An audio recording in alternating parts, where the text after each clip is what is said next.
Baik, Assalamualaikum warahmatullahi wabarakatuh. Perkenalkan nama saya Ratu Berlian dengan NIM 211-25084 dari program S2 Manajemen Logistik kelas 11E.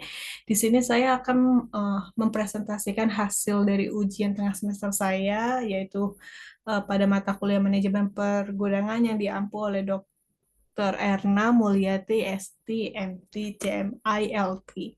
Nah, di sini kita mendapatkan dua soal di mana soal pertama itu terkait PT Translog. Nah, PT Translog ini menghadapi beberapa eh, persoalan yang mana dia mempunyai gudang dengan luas 5.000 meter kubik yang mana dia menyimpan 10 jenis barang spare part.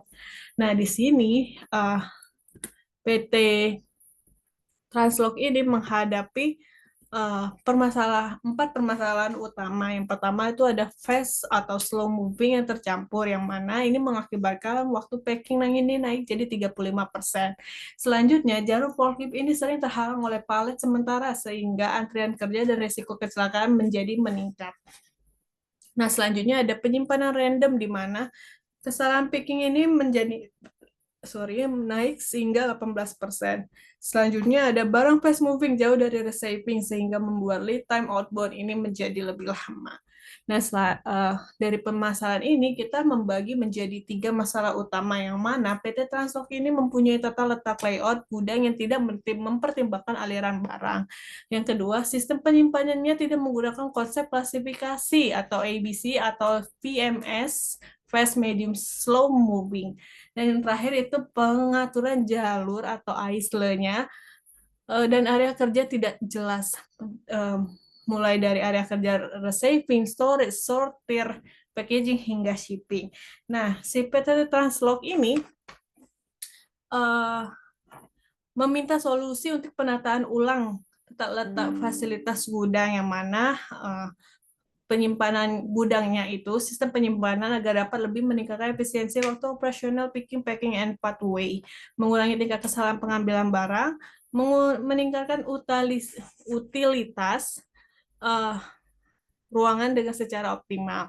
Nah, di sini kami menyarankan untuk PT Translog ini memiliki uh, rekomendasi aliran barang itu one way, yang mana receiving area itu uh, receiving area ke storage area, sorting area, picking, packaging, serta shipping itu di dalam satu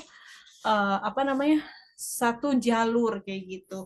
Nah, di mana untuk receiving area ini merupakan tempat yang berfungsi untuk barang yang diterima atau barang masuk, dibongkar, dihitung serta diperiksa kualitasnya. Lalu dilakukan pencatatan atau dokumentasi terkait barang-barang yang diterima. Nah, receiving area ini digunakan. Nah, untuk receiving area ini ditempatkan itu paling dekat dengan pintu utama atau pintu masuk barang. Nah, serta di sini saya memberikan luasnya itu 750 meter kubik sehingga ruangannya itu cukup luas untuk proses bongkar barang. Nah, di sini untuk prosesnya juga ada yang tadi yang sudah saya jelaskan, proses penerimaan, proses bongkar, proses hitung, proses pengecekan kualitas atau QC, serta bagian dokumentasi. Nah, setelah barang-barang itu dicatat, kemudian barang-barang itu diletakkan atau dipindahkan ke bagian storage area, yang mana storage area itu pasti areanya lebih luas dibanding area-area lainnya. Nah, storage area ini berfungsi untuk menyimpan barang-barang yang sudah diterima tadi. Nah, itu baik menggunakan rak, palet atau area bin. Nah, di sini storage area ini bisa kita klasifikasikan menjadi tiga bagian, A, B, C, atau fast moving, medium moving, hingga slow moving. Nah, di bagian storage area ini sebaiknya kita mempunyai rak-rak yang sudah diberikan nomor, mulai dari bloknya berapa, kolomnya berapa, dan levelnya berapa. Nah, untuk storage area ini kita bisa menggunakan sistem yang namanya fixed location untuk barang-barang yang fast moving, sehingga posisinya itu tetap dan mudah diingat dan mudah dijangkau. Nah, sedangkan untuk slow moving, kita bisa menggunakan random location terkontrol untuk slow moving tujuannya. Slow moving. Nah, di sini kita bisa mendapatkan bantuan dari WMS untuk proses pencatatannya atau menggunakan minimal kartu lokasi untuk storage yang masih manual. Nah, setelah dari situ kita dapat orderan nih dari customer terkait barang-barang yang mereka butuhkan atau mereka order. Nah, selanjutnya barang-barang itu diambil dari storage area, uh, dipindahkan ke bagian sortir area. Nah, sortir area ini berfungsi untuk barang-barang yang dipesan tadi dikelompokkan atau dipisahkan berdasarkan pesanan pelanggan secara individual atau bahkan rute pengiriman atau bahkan jenis produk. Nah, biasanya sortir area ini diletakkan dekat dengan storage area dan picking and packaging area. Nah, sortir area ini biasanya digunakan untuk perusahaan yang mempunyai item barang itu yang cukup banyak atau multi item order. Nah, setelah kita sortir barang-barang berdasarkan orderan orderan customer atau bahkan rute pengiriman atau bahkan jenis-jenis produknya, kita ke bagian picking and packaging. Nah, bagian picking packaging ini merupakan tempat di mana pesanan itu dikemas dengan aman, diberikan label, dan juga didokumentasikan dengan manifest pengiriman yang sudah disiapkan. Di sini juga dilakukan pemeriksaan akhir untuk item-item yang dipesan apakah sudah sesuai dengan orderan dari customer. Nah, picking and packaging ini biasanya diletakkan itu dekat dengan area shipping. Nah, area shipping. Nah, barang hasil ini bakalan dicek lagi uh, di area ini untuk kesesuaian produknya. Selanjutnya itu ada daerah shipping. Setelah kita packing, kita kemas dengan baik, dengan aman, kita akan menuju ke area pengiriman. Nah, area pengiriman ini biasanya dekat dengan pintu keluar atau barang-barang yang akan di-loading ke alat transportasi. Nah, baik itu truk atau van atau apapun itu, mode transportasi yang digunakan untuk pengiriman barang. Nah, selanjutnya untuk layout gudang ini kita bisa menggunakan beberapa tipe mulai dari I, U, L. Nah, I itu adalah yang ada di tengah ini, di mana di sini tempat penerimaan, tempat storage, sortir, picking and packing, serta shipping. Nah, ini untuk bagian U shape desainnya, ataupun mau L shape design yang mana pokoknya aliran barang ini ada di one way atau satu aliran, sehingga tidak memakan banyak kos yang tidak perlu kayak gitu karena jauh antara area-area yang tidak terhubung. Nah, selanjutnya perusahaan PT Translog ini perlu mengklasifikasikan barang. Nah, di sini kami merekomendasikan dengan menggunakan ABC analysis atau VMS analysis. Nah, di mana untuk ABC analysis ini dikategorikan sebagai untuk kelas A itu barang-barang yang fast moving atau barang-barang yang sering diorder atau yang disebut dengan best seller di perusahaan tersebut. Yang B itu kelas medium moving. Nah, medium moving ini barang-barang yang tidak terlalu sering diorder namun tidak menjadi dead stock juga di perusahaan kita. Nah, setelah itu ada kelas C atau slow moving. Nah, ini biasanya barang-barang yang mungkin per tahunnya hanya beberapa kali diorder. Nah, setelah itu untuk barang-barang ini kita harus tentukan tata letak gudangnya, di mana kalau untuk kelas A itu biasanya diletakkan di tempat-tempat yang strategis yang mudah dijangkau, yang biasa dekat dengan bagian picking, receiving, and shipping. Nah, selanjutnya untuk kelas B itu disimpan di area yang tetap mudah dijangkau namun tidak menjadi prioritas seperti kelas A. Nah, biasanya itu digunakan untuk diletakkan di tengah-tengah gudang. Selanjutnya ada kelas C atau slow moving. Nah, ini biasanya diletakkan untuk barang-barang yang jarang diorder, yang mempunyai biasanya diletakkan di bagian belakang atau pojok di atau bahkan di bagian ranking yang tinggi, bagian ranking paling atas. Nah, bagaimana sih cara menghitung ABC analysis ini? Sebelumnya kan udah diberikan soal, si PT Translock ini mempunyai 10 jenis tipe barang dengan jumlah pembelian sebagai berikut.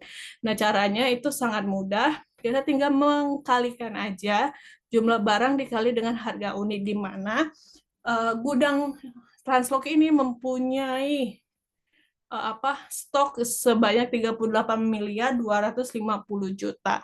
Nah, dari total value ini bagaimana kita mencari persenannya, tinggal kita bagi saja. 24 miliar dibagi 38.250.000.000 itu didapatkan hasil 62%. 62,745%. Nah, di sini tinggal kita hitung saja untuk kumulatifnya, di mana kita bisa mengkategorikan barang-barang atau mengklasifikasikan barang-barang berdasarkan ABC. Yang mana kategori A ini ada B dan E, kategori B ini ada H, A, D, sedangkan kategori C ini ada J, C, I, F, G. Nah, untuk zona-zona fast atau zona-zona yang masuk klasifikasi A ini ada item B dan E. Nah, ini seperti yang dijelaskan tadi, B dan E ini kita letakkan itu paling dekat dengan daerah picking dan shipping. Nah, ditempatkan di daerah-daerah yang mudah untuk dijangkau oleh forklift. Nah, biasanya barang-barang ini barang-barang yang sering diorder dan juga mempunyai nilai yang tinggi, sehingga kita perlu memperhatikan stok dan kontrol ketat. Selanjutnya zona B. Nah, zona B ini ada HAD. Nah, HAD ini biasanya diletakkan di bagian tengah-tengah gudang. Biasanya biasanya tempatnya itu memang mudah untuk dijangkau, tapi tidak seprioritas zona A. Sedangkan zona C itu ada J, C, I, F, G, di mana orderannya tidak begitu banyak dan juga nominal harganya itu tidak begitu menjadi total value yang ada di gudang. Nah, ini biasanya kita taruh di bagian pojok gudang atau di ranking yang paling tinggi atau atas. Nah, selanjutnya PT Translock ini mengalami hambatan juga, yaitu jalur forklift sering terhalang oleh palet sementara. Nah, Nah, yang bagian ABC ini tadi, kenapa sih kita harus menerapkan klasifikasi barang ABC atau PMS system ini? Tujuannya adalah untuk mempercepat picking and pathway. Jadi, jarak jalan lebih pendek. Yang kedua, mengurangi biaya handling, yang mana alokasi area-area ini berdekatan. Yang ketiga, membantu planning kapasitas gudang, yang mana kita tahu tuh yang mana butuh space besar dan mudah diakses. Selanjutnya, untuk mudah ditentukan prioritas kontrol stok seperti barang A atau fast moving itu akan lebih sering dicek, dan juga safety stoknya harus diperhatikan atau dikontrol dengan ketat. Nah, selanjutnya yang dihadapi juga oleh PT Translock ini yaitu pengaturan forkliftnya sering terhalang oleh palet sementara, sehingga antrian pekerjaan dan risiko kecelakaan. Nah, seperti gambar yang sudah kita jelaskan ini, yang saya berikan contohnya di sini, sebaiknya di gudang itu diberikan yang namanya jalur forklift itu dibuat jelas, yang mana antar racking-racking ini diberikan jarak yang pas untuk lalu lintas forklift. Yang kedua, tidak boleh ada palet yang diparkir atau jalur utama. Bukan hanya palet, mungkin juga ada barang-barang yang di luar rackingan ini ada di bagian tidak di dalam racking, sehingga akan menghalangi batas gerak jalur si forklift ini. Nah, untuk mengantisipasinya seharusnya kita ada buffer area. Nah, buffer area ini bisa digunakan untuk palet sementara.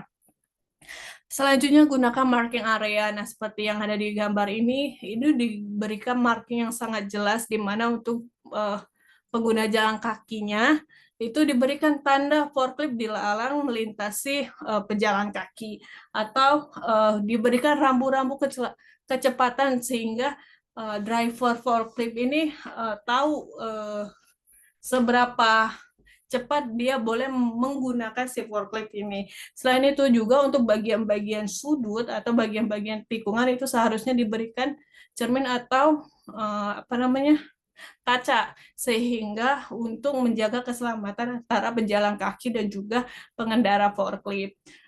Nah, seperti yang sudah dijelaskan tadi, bila memungkinkan suatu warehouse itu sebaiknya menggunakan satu arah atau one way antara receiving, storage, sortir, picking and packing, serta apa namanya, shipping. Nah, untuk kesimpulan soal nomor satu, dari beberapa saran yang sudah kita berikan, ada dampak perbaikan terhadap tujuan manajemen. Yang pertama, efisiensi waktu picking, and pathway. Di mana setelah kita mengkategorikan barang-barang tadi dengan kategori A, B, C, atau VMS, itu memberikan benefit yang mana jarak tempuh forklift itu lebih pendek, sehingga tentu akan mempengaruhi dengan biaya handling tadi. Yang kedua, jalur satu arah dan bebas hambatan. Nah, ini yang tadi yang berkaitan dengan apa, palet atau juga barang-barang yang di luar rackingan itu harus apa, tertata dengan rapi sehingga pergerakan forklift tadi itu bisa lebih lancar. Dan selanjutnya tata letak fungsional, di mana aliran kerja tadi harus sesuai one way tadi sehingga kerja itu lebih singkat. Selanjutnya mengurangi kesalahan pengambilan barang. Nah, ini bisa menggunakan beberapa apa namanya, beberapa saran. Yang pertama itu lokasi tersusun sistematis dan tidak random, yang seperti sudah dijelaskan tadi, kita sudah memberikan saran untuk si PT Translok ini menerapkan klasifikasi barang berdasarkan ABC atau VMS, serta ada penomoran rak serta SOP picking, yang mana SOP ini mungkin akan berkaitan dengan bagaimana handling, bagaimana tentang barang tadi, mungkin barang-barang yang mendekati shelf life atau dan lain sebagainya, serta penggunaan barcode atau label serta checklist. Nah, ini digunakan untuk monitoring barang keluar dan masuk. Selanjutnya, meningkatkan utilitas ruang gudang itu bisa menggunakan rak palet yang terencana, zona jelas, atau mengurangi ruang terbuang untuk palet tercecer, serta area buffer dan staging tertata tidak makan jalur. Nah, itu saja yang kami bisa jelaskan untuk soal nomor satu. Dan untuk soal nomor dua itu apa namanya, ada PTX, di mana PTX ini merupakan perusahaan logistik 3PL yang mengalami banyak masalah terkait integrity stock issue. Nah, di PTX ini membutuhkan saran untuk strategi atau kebijakan apa yang sebaiknya dilakukan perusahaan dalam melakukan pengendalian persediaan dan mengatasi permasalahan barang kadaluarsa dan juga banyak stok yang hilang atau damage. Nah, untuk strategi pengendalian ini bisa kita bagi dua. Yang pertama adalah mengatasi produk yang rusak dan hilang. Itu kita bisa menggunakan atau menerapkan 3 cara. Yang pertama adalah implementasi WMS dan siklus hitung cycle counting. Nah, implementasi WMS atau Warehouse Management System ini bisa membantu kita dalam mencatat barang-barang yang diterima dan juga barang-barang yang keluar dari warehouse kita, sehingga WMS ini membantu kita, bisa juga membantu kita dalam peletakan titik gudang berdasarkan klasifikasi barang tadi. Serta ada siklus hitung atau cycle counting. Nah, cycle counting ini adalah pencatatan barang baik itu harian atau mingguan. Nah, yang di sini berfungsi untuk apa ya? Stok ketat, pencatatan stok ketat, sehingga kalau ada miss dan lain sebagainya itu bisa langsung ter-record dan bisa langsung dilakukan tindakan evaluasi. Tidak hanya menunggu stok opname yang mana keterbatasannya adalah dilakukan 1 tahun sekali, dan juga itu perlu menutup warehouse 1 hari atau bahkan 2 hari untuk perhitungan stok. Yang selanjutnya itu adalah terapkan standar operating procedure atau SOP. Nah, ini penetapan tingkat penanganan material yang diperbaiki atau improve material handling. Nah, di sini kita perlu menerapkan yang namanya SOP. Nah, SOP ini bisa kita lakukan dengan pemberian pelatihan kepada karyawan. Nah, bisa dengan memberikan penanganan material seperti forklift, palet, dan lain sebagainya yang benar untuk menghindari benturan atau kerusakan. Serta disediakan area khusus untuk barang-barang yang damage area atau barang-barang yang hilang atau dicurigakan atau hold area. Nah, yang terpisah dan terkunci serta wajib didokumentasikan ini memastikan barang yang rusak tidak terkirim ke pelanggan. Nah, seperti di perusahaan saya bekerja di PT Fuchs Indonesia yang bergerak di bidang oli. Nah, di sini kita mempunyai SOP saat penerimaan barang itu, hasil QC dari penerimaan barang itu akan diberitahukan kepada tim purchasing terkait kelayakan dari barang yang diterima. Nah, hal ini bisa meminimalisir barang yang kita terima itu damage. Entah itu mau kita refund, atau kita repair, atau apapun itu, sehingga barang-barang yang pada akhirnya nanti sampai ke customer itu dalam kondisi baik. Nah, biasanya kita itu menghadapi barang-barang yang damage packaging seperti penyok atau kardus basah dan lain sebagainya, serta barang-barang yang bocor. Nah, biasanya barang-barang yang kayak damage itu kita punya klasifikasi tiga barang. Misal nih, untuk nomor 1 itu barang-barang yang masih bisa kita perbaiki sendiri. Misal untuk barang-barang yang penyok kita ganti sendiri untuk kardusnya. Yang kedua, barang-barang yang perlu ditindaklanjuti. Misal barangnya damage, tapi kita tidak punya penggantinya. Nah, itu biasanya kita serahkan kembali kepada supplier. Serta barang-barang yang sudah benar-benar tidak bisa dipakai, itu biasanya barang-barang yang terkontaminasi. Nah, selanjutnya itu barang-barang yang kita harus meningkatkan keamanan fisik atau physical security. Nah, ini bisa dilakukan dengan memberikan CCTV di area-area yang strategis seperti receiving, shipping, and high value storage. Nah, di sini fungsinya untuk sebagai bukti fisikal jika terjadi hal-hal yang tidak diinginkan. Misal nih, produk hilang ini baru diketahui beberapa hari kemudian atau beberapa bulan kemudian, sehingga kita bisa melihat barang tersebut hilang disebabkan oleh kecurangan seseorang atau barang-barang yang penempatannya tidak sesuai dengan peletakan rackingnya tidak sesuai dengan apa yang sudah distandarkan. Nah, selanjutnya untuk mengatasi stok berlebih dan kedaluarsa atau obsolescence and excess stock. Nah, ini kita bisa terapkan yang namanya prinsip FIFO dan FIFO yang ketat. Nah, prinsip FIFO dan FIFO ini adalah prinsip barang-barang yang first in, first out, atau first expired, first out. Nah, biasanya barang-barang ini adalah barang-barang yang memiliki shelf life yang lebih cepat atau barang-barang yang mudah rusak seperti makanan, obat-obatan, kosmetik kayak gitu. Nah, di sini kita bisa menggunakan strategi dengan memberikan label yang besar terkait shelf life-nya dan bisa mencatat di WMS itu untuk diprogram dengan mengizinkan barang-barang picking barang dengan tanggal keluarsa yang terdekat atau FIFO terlebih dahulu. Nah, di sini implementasinya tata letak raknya itu bisa disesuaikan. Barang baru ditempatkan di bagian di belakang, sedangkan barang-barang yang sudah menjadi stok kita itu bakalan diletakkan di depan, sehingga shelf life-nya sesuai yang keluar. Lalu label dan penandanya jelas bisa dengan warna atau barcode. Selanjutnya kita bisa manfaatnya kita bisa mengurangi yang namanya produk expired dan tidak menjadi stok di kita, serta memperbaiki perputaran persediaan. Nah, untuk referensi contoh nanti akan dijelaskan di slide selanjutnya. Selanjutnya itu ada terapkan sistem klasifikasi ABC atau safety stock yang tepat. Nah, di sini seperti yang sudah dijelaskan sebelumnya, kita bisa mengklasifikasi barang itu berdasarkan barang yang cepat keluar, barang yang sedang, serta barang yang keluarnya sangat sedikit.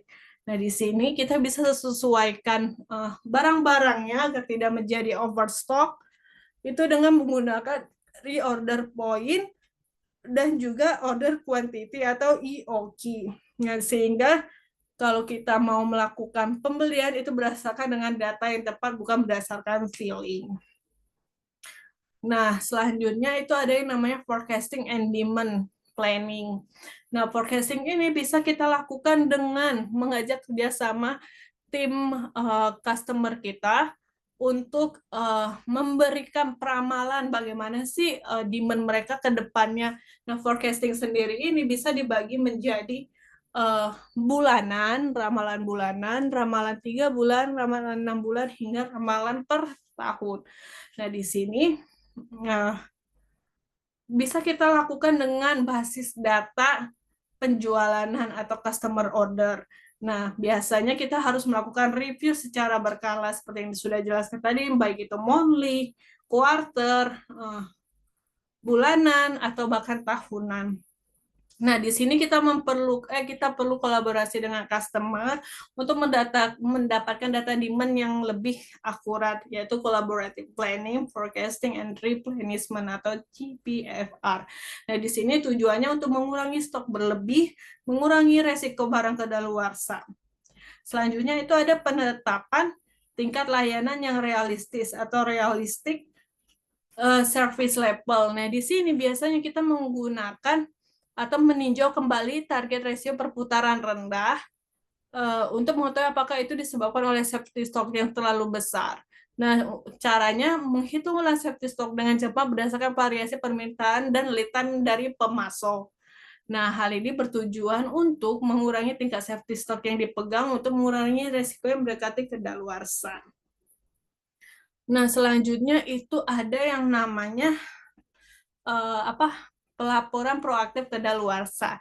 Nah, pelaporan proaktif kedaluarsa ini atau proactive expiry reporting ini merupakan otomisasi laporan stok kritis, sehingga sistem harus secara otomatis memberikan peringatan atau alert untuk produk yang 90, 60, 30 hari sebelum tanggal kedaluarsa, sehingga kita bisa memberikan tindakan cepat setelah menerima peringatan tersebut. Kita mempunyai inisiatif untuk barang tersebut dilakukan promosi kah, diskon kah, pemindahan stok kah, sehingga barang itu bisa terjual sebelum stok kedaluarsa. Nah, selain itu juga di sini kita bisa menggunakan monitoring tanggal kedaluarsa di sistem itu dengan menggunakan laporan aging inventory. Caranya stok berlebih itu dikali bulan dan disorot untuk aksi seperti yang sudah dijelaskan tadi, mau itu promosi kah, mau ke return principal kah, atau substitusi atau relokasi ke pasar dengan demand yang lebih tinggi. Nah, return ini saya pernah mengalami menerima barang dengan shelf life yang sudah hampir mendekati kedaluarsa. Nah, di sini mungkin si shipper menerapkan prinsip yang dijelaskan awal tadi, FIFO, first expiry, first out. Nah, di mana barang tersebut merupakan barang import dan shelf life-nya itu sisa 3 bulan lagi. Nah, di sini kita mengembalikan kembali barang tersebut ke ke shipper karena memang ada perjanjian di mana kami tidak boleh menerima barang yang shelf life-nya kurang dari 6 atau 1 tahun gitu. Nah, terus memang harus ada SOP terkait yang tadi, expiry tadi, misal 6 bulan itu kita nggak boleh terima barang, atau 6 bulan itu kita harus segera jual barangnya. Atau ada solusi lain, kalau misalnya di tempat kita itu ada yang namanya extend shelf life, yang mana barang kita itu bisa diolah kembali agar shelf life-nya bisa lebih panjang. Nah, adapun referensi kebijakan dari strategi tadi itu bisa dicek dalam manajemen rantai pasok dan logistik, bukunya dari Chopra S. Main Deal P 2016, yang mana supply chain di bukunya Supply Chain Management Strategy Planning and Operation. Nah, di sini mereka ada menjelaskan terkait policy pengendalian persediaan dengan ABC dan AOK. Nah, terus ada friendly world class warehousing and material handling. Di bukunya mereka menjelaskan terkait konsep WMS, cycle counting, hingga kontrol gudang. Ada juga dari Council of Supply Chain Management. Nah, ini dia menjelaskan terkait penerapan SOP tadi. Ada dari Bowersock DJ Claus, DJ Cooper, MB 2019 di bukunya Supply Chain Management, MC Graw Hill Education. Nah, di sini mereka menjelaskan terkait pelaporan proaktif kedaluarsa tadi. Selanjutnya ada dari Rushton. Rushton ini dia di dalam bukunya ada Handbook Logistic and Distribution Management. Dia menjelaskan terkait FIFO dan FIFO di dalam gudang. Serta yang terakhir itu ada buku dari Hazer J. Nah, Hazer J ini dalam bukunya Operation Management membahas terkait forecasting sebagai dasar pengendalian persediaan. Oke, untuk saran PTX tadi, dari yang sudah kita jelaskan, kita memberikan 5 saran. Yang pertama, mereka harus menerapkan FIFO dan PEFO. Dari sini tujuannya untuk memastikan barang lama yang mendekati kedaluarsa itu bisa keluar lebih dahulu. Selanjutnya ada analisis IBC dan pengendalian persediaan atau EOK reorder point. Di sini tujuannya untuk mencegah barang-barang overstock, terutama pada barang-barang yang memiliki demand rendah. Selanjutnya perbaiki forecasting dan demand planning. Nah, terkait forecasting ini kita bisa bekerja sama atau kolaborasi dengan customer sehingga kita mempunyai data pasti terkait penetapan jumlah stok selaras dengan kebutuhan. Selanjutnya perkuat sistem pengelolaan stok seperti warehouse management system, cycle counting, serta SOP penanganan. Di sini untuk mengurangi barang-barang yang hilang dan rusak.